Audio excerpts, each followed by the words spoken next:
For more than 70 years, many organizations have worked to improve the well-being of people living in what we call the Global South. Throughout these 70 years, the world has changed dramatically. But the way in which we support these people has remained more or less the same. Should we change it? In the heart of India, there's Tikamgarh, one of the poorest places in the country. The people living here frequently face severe hunger and droughts. In 1998, Oxfam supported its fisher people to organize into cooperatives and use new fishing techniques and materials. They caught and sold more fish than ever. But this brought a problem. People from powerful elites had controlled fishing in these ponds. They felt threatened and began to expel the fisher people. Oxfam's work had an unintended consequence. Most of the time, we split our work between different approaches. Some of us work with a focus on creating a sustainable food system, others on improving governance, others on gender justice, others work in response to emergencies. This is one of our learnings from these years. Working separately causes problems. Poverty and hunger are always about power. Who has it and who does not have it? And Tikamgarh's case shows us we can never avoid addressing power. But not only that, opportunities also appear, and sometimes we don't see them because our specific visions. The fishing cooperatives we supported could have been used to make political action and ask the authorities for justice. Also, one of the newborn cooperatives was run by women. In a region where women and girls are not usually given leadership opportunities, this was a unique chance to build change.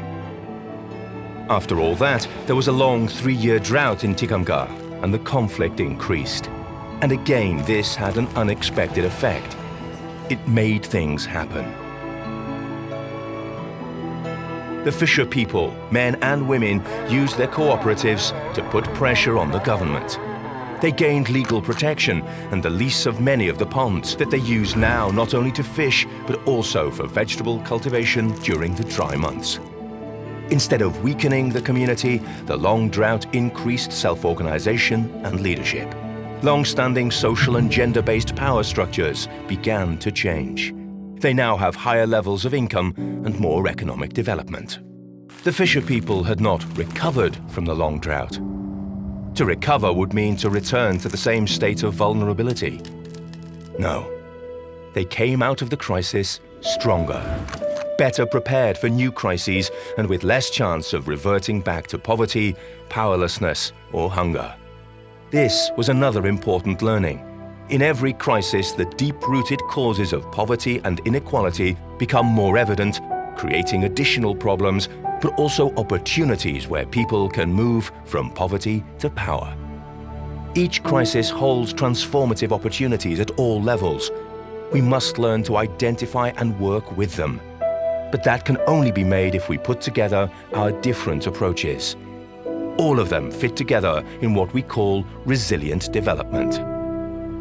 Resilience, the ability of women, men and children to realize their rights and improve their well-being despite shocks and uncertainty, is a word you hear a lot these days.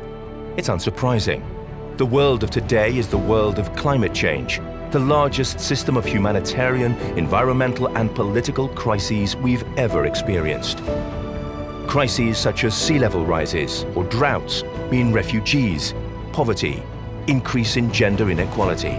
Challenges we previously saw as separate now fit together in this greater system, related to each other, making unique opportunities apparent. So yes, we need to change the way we work. We've learned how to do it. It's time to make resilient development.